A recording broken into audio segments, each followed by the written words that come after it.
അസ്സലാമലൈക്കും. ഞങ്ങൾ പെരുന്നാളുടെയൊക്കെ ട്രിപ്പായിട്ട് കൊടൈക്കനാൽ പോയിക്കൊണ്ടിരിക്കുന്നു കേട്ടോ. അപ്പോഴാണ് ഗ്ലാമി ഗംഗയുടെ ഫോട്ടോഷൂട്ടും അതുമായിട്ട് ബന്ധപ്പെട്ടൊരു കുറേ കമൻസും കാര്യങ്ങളൊക്കെ എനിക്ക് ഇങ്ങനെ പേഴ്സണലി ഇൻസ്റ്റയിലും വാട്സാപ്പിലൊക്കെ വന്നുകൊണ്ടിരിക്കുന്നുണ്ടായിരുന്നേ. ഇതിനെക്കുറിച്ച് എന്താ പറയാനുള്ളതെന്ന് ചോദിച്ചിട്ട് എൻ്റെ കുറച്ച് മുസ്ലിം സുഹൃത്തുക്കളും കൂടെ എനിക്ക് അയച്ചു തന്നിട്ടുണ്ടായിരുന്നു കേട്ടോ.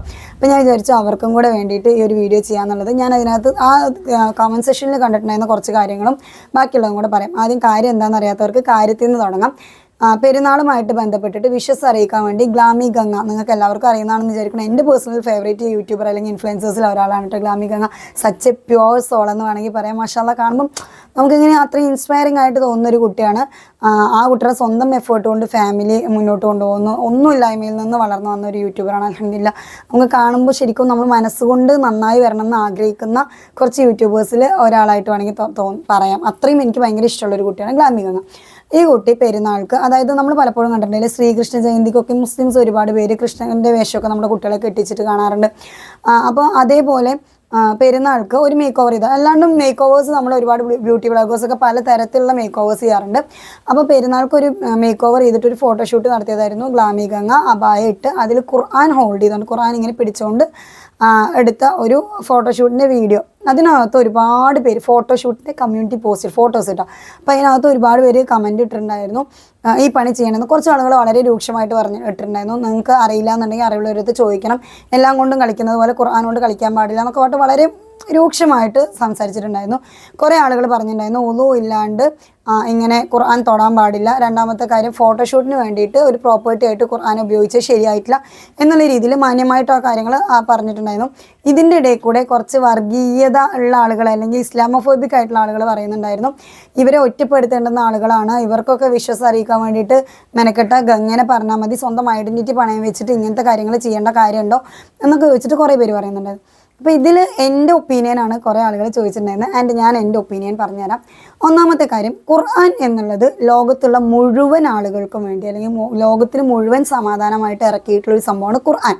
ഓക്കെ, ഈ ഖുർആനെ പലരും പല ആവശ്യത്തിന് വേണ്ടി കയ്യിലെടുക്കാറുണ്ട്. ഈവൻ സിനിമകളിൽ നമ്മൾ കാണാറുണ്ട്. ആരെങ്കിലുമൊക്കെ മരണപ്പെട്ടിട്ടുള്ള ഒരു സീൻ, മുസ്ലിംസ് മരണപ്പെട്ടിട്ടുള്ള സീനൊക്കെ ഉണ്ടെങ്കിൽ ഖുർആൻ സിനിമകളിൽ ഓതുന്നത് കാണാറുണ്ട്. കത്തിക്കാൻ വേണ്ടി ഖുർആൻ എടുത്തിട്ടുള്ള ആളുകളുണ്ട്. ഖുർആൻ്റെ മേലെ കയറി നിൽക്കാൻ വേണ്ടി ഖുർആൻ എടുത്തിട്ടുള്ള ആളുകളുണ്ട്. ചവിട്ടാൻ വേണ്ടി ഖുർആൻ എടുത്തിട്ടുള്ള ആളുകളുണ്ട്. ഖുർആൻ ഓതാൻ വേണ്ടി എടുത്തിട്ടുള്ള ആളുകളുണ്ട്. ഖുർആൻ പഠിക്കാൻ വേണ്ടി, ഖുർആൻ മനഃപ്പാഠമാക്കാൻ വേണ്ടി എടുത്തിട്ടുള്ള ആളുകളുണ്ട്. അങ്ങനെ ഒരുപാട് ആവശ്യങ്ങൾക്ക് മുസ്ലിങ്ങൾ തന്നെ ഖുർആൻ എടുക്കുന്ന സാഹചര്യങ്ങൾ ഉണ്ടായിട്ടുണ്ട്, നമ്മൾ കണ്ടിട്ടുണ്ട് പലപ്പോഴും. ഓക്കെ, അപ്പോൾ ഇതിൽ ഞാനൊരു സിമ്പിളായിട്ടൊരു കാര്യം കൂടെ പറഞ്ഞുതരാം. ഒരു അമുസ്ലിം പെൺകുട്ടി ഖുർആൻ ഓതുന്ന ഒരു ക്ലിപ്പ് ഞാനിവിടെ കൊടുക്കാം. അത് നിങ്ങളൊന്ന് കണ്ടു നോക്കുക. ബിസ്മില്ലാഹിർ റഹ്മാനിർ റഹീം. അമ്മ യതസാഅലൂൻ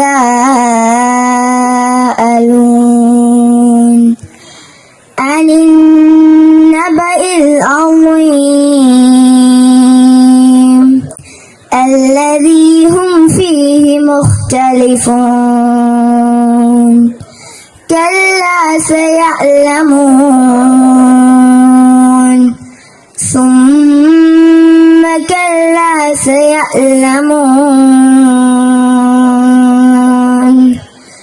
ألم نجعل الأرض مهادا والجبال أوتادا وخلقناكم أزواجا وجعلنا نومكم سباتا وجعلنا الليل لباسا وجعلنا النهار معاشا. ഈ ഒരു ക്ലിപ്പിൻ്റെ താഴെ ഒരുപാട് പേര് പോസിറ്റീവായിട്ട് മാത്രം കമൻറ്റ് ഇട്ടിട്ടുണ്ട്. അതായത് ഈ ഒരു ക്ലിപ്പിൻ്റെ താഴെ ഫുള്ള് നമുക്ക് കമൻസ് കണ്ടാൽ മനസ്സിലാവും. ഒരുപാട് പേര് പോസിറ്റീവായിട്ടാണ് ഇട്ടിട്ടുണ്ടായിരുന്നത്. ഒരു അമുസ്ലിം പെൺകുട്ടി എന്തുകൊണ്ട് ഖുർആൻ ഓതിയെന്ന് ചോദിച്ച ഒരാളെ നമ്മൾ അതിനകത്ത് കണ്ടിട്ടുണ്ടായിരുന്നില്ല. ഒരു മുസ്ലിമിനെ പോലും നമ്മളത് കണ്ടിട്ടില്ല.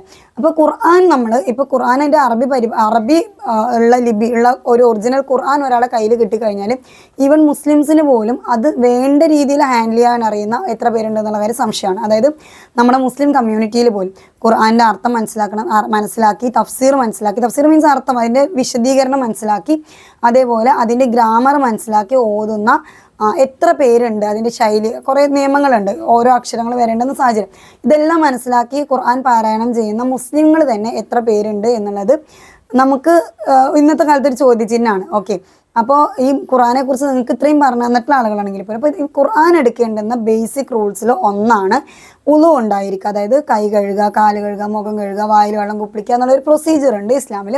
അപ്പോൾ ഉളു എടുക്കുക എന്നുള്ളത് ഖുർആൻ വിത്ത് ഡ്യൂ റെസ്പെക്റ്റ് പഠന ആവശ്യങ്ങൾക്കോ ബാക്കിയുള്ള കാര്യങ്ങൾക്കൊക്കെ ഉപയോഗിക്കുന്ന ആളുകളെ സംബന്ധിച്ചിടത്തോളം ഖുർആൻ ഒരാളെടുക്കാനുള്ള, അതായത് മിസ്യൂസ് ചെയ്യുന്നതിൻ്റെ ഒരു സെക്ഷൻ അവിടെ മാറ്റി വെച്ച് കഴിഞ്ഞാൽ അതിനൊരു പ്രോപ്പർ റെസ്പെക്റ്റോട് കൂടെ എടുക്കുകയാണെന്നുണ്ടെങ്കിൽ അതെടുക്കാൻ അതിൻ്റേതായിട്ടുള്ള എല്ലാവിധ റെസ്പെക്റ്റും ഏറ്റവും കൂടുതൽ ഖുർആനെ ശുദ്ധിയുള്ളത് സ്പർശിക്കുക എന്നാണ് ഇസ്ലാമിൻ്റെ ഒരു കോൺസെപ്റ്റ് എന്ന് പറയുന്നത്.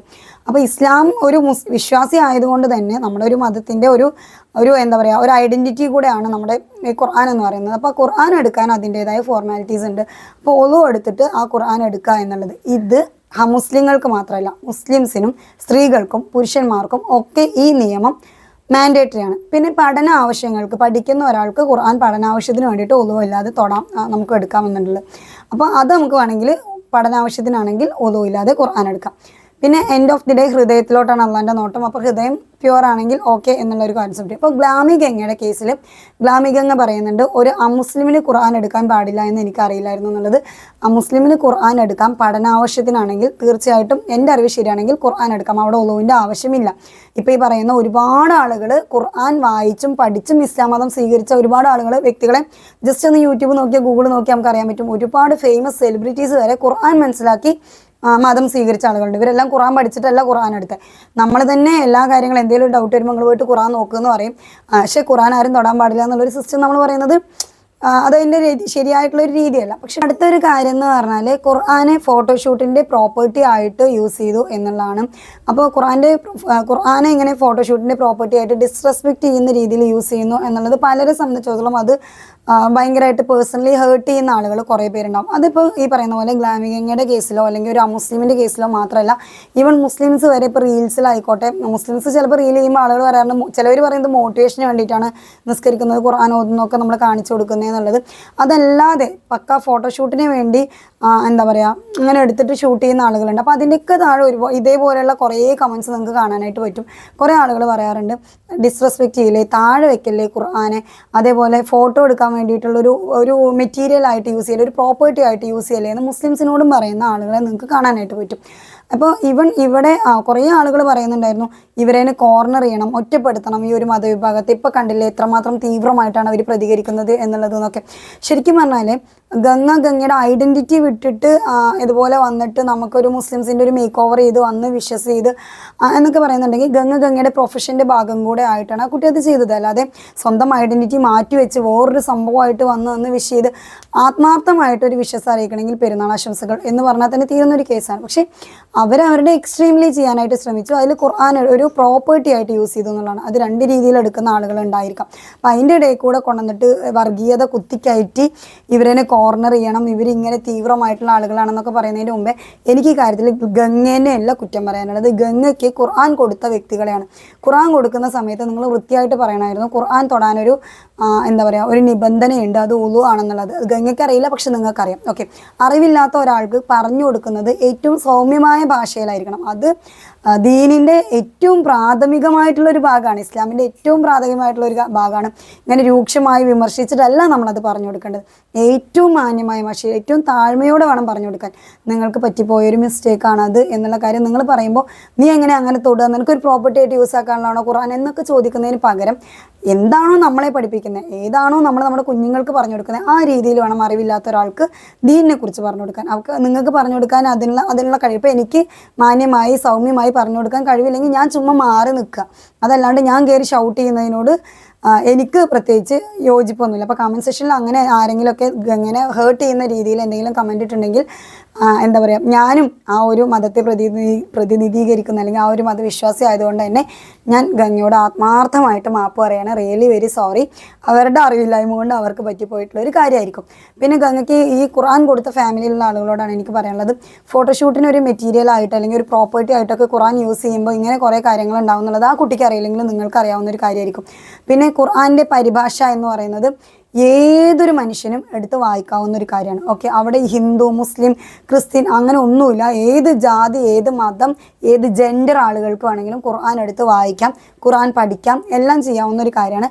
പക്ഷെ അതിന് with all due respect. Okay, respect ഇല്ലാണ്ട് ചെയ്യുന്ന ആളുകളില്ലേ, ലൈബ്രറിയിലുള്ള ഏതോ ഒരു ബുക്ക് മാത്രമാണ് ഞങ്ങൾക്ക് എന്ന് പറഞ്ഞ് എടുക്കുന്ന ആളുകളുണ്ടെങ്കിൽ ഇറ്റ്സ് അപ് ടു ദം. അതിൽ കയറി നമ്മൾ അഭിപ്രായം പറയേണ്ടെന്ന് ഒരാവശ്യമില്ല. അപ്പോൾ ഗംഗയ്ക്ക് അറിയാതെ പറ്റിയൊരു കാര്യമാണെന്ന് ആ കുട്ടി പറയുന്നുണ്ടായിരുന്നു. അത്രമാത്രം രൂക്ഷമായി വിമർശിക്കേണ്ട കാര്യമുണ്ടെന്ന് എനിക്ക് തോന്നുന്നില്ല. പിന്നെ എന്താ പറയുക, കിട്ടിയ ചാൻസിൽ എന്തായാലും എനിക്ക് കൈ തരിച്ച് നിൽക്കുകയാണ്, അപ്പോൾ തല്ലാനൊരു വടി കിട്ടിയിട്ടുണ്ട്, ഞാൻ നിരത്തി തല്ല എന്ന് പറയുന്ന ആളുകളോട് ദേ കുഞ്ഞു മോള് പാരായണം ചെയ്യുന്ന ഖുർആൻ കേട്ടില്ലേ, ഇതുപോലെ തന്നെയാണ് എൻ്റെ വിശ്വാസത്തിൽ എനിക്ക് ഉറച്ചു നിൽക്കാനും എൻ്റെ വിശ്വാസപരമായിട്ടുള്ള കാര്യങ്ങൾ ചെയ്യാനും എനിക്കും അതുപോലെ തന്നെ മറ്റൊരാളുടെ വിശ്വാസത്തിൽ ഉറച്ചു നിൽക്കാനും അയാളുടെ വിശ്വാസപരമായിട്ടുള്ള കാര്യങ്ങൾ ചെയ്യാനും അയാൾക്കും അവകാശമുണ്ട്, ഈക്വൽ റൈറ്റ്സ് ഉണ്ടെന്ന് മനസ്സിലാക്കുന്നിടത്താണ് മതേതരത്വം എന്നാണ് എൻ്റെ വിശ്വാസം.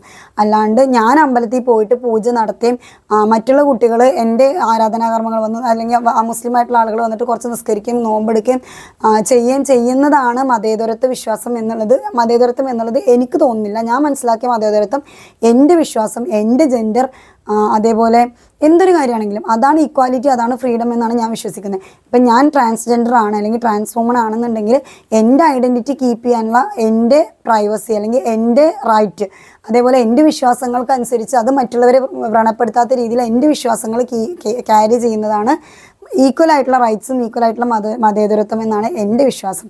അത് എല്ലാവർക്കും അതേപോലെയുള്ള റൈറ്റ്സും അതേപോലെയുള്ള അവകാശങ്ങളും അല്ലെങ്കിൽ അതേപോലെയുള്ള ഫ്രീഡം ഉണ്ട് എന്നുള്ളത് നമ്മൾ തിരിച്ചറിഞ്ഞ് പ്രവർത്തിക്കുന്നതാണ് ഉത്തമം എന്ന് എനിക്ക് തോന്നുന്നു. കാരണം മറ്റുള്ളവരുടെ ആരാധനാ സംഭവങ്ങളിനെയൊക്കെ നമ്മൾ എടുക്കുമ്പോൾ അതിൻ്റെ റൂൾസ് ആൻഡ് റെഗുലേഷൻസ് കറക്റ്റായിട്ട് നമ്മൾ മനസ്സിലാക്കിക്കൊണ്ട് അതിലോട്ട് കൈ കടത്താനായിട്ട് ശ്രമിക്കുക. അതാണ് കുറച്ചും കൂടെ നല്ലതെന്ന് തോന്നുന്നു. പിന്നെ എന്തെങ്കിലുമൊക്കെ ഒരു മിസ്റ്റേക്ക് ഒരാൾക്ക് പറ്റുന്ന സമയത്ത് കയറി ആക്രമിക്കുന്ന രീതിയിൽ ഒരേ കമൻറ്റ് ഇങ്ങനെ വീണ്ടും ഇങ്ങനെ ഇട്ടുകൊണ്ടിരിക്കുമ്പം അവരുടെ മനസ്സിന് അത് ഹേർട്ടാവും. ഒരാളെ മാനസികമായിട്ട് വേദനിപ്പിക്കാതെ കാര്യങ്ങൾ പറഞ്ഞു കൊടുക്കുക എന്നുള്ളത് നമ്മുടെയും കൂടെ റെസ്പോൺസിബിലിറ്റിയാണ്. ഇൻഷാ അള്ളാ അടുത്തൊരു വീഡിയോ ആയിട്ട് വരാം. അസ്സലാമു അലൈക്കും.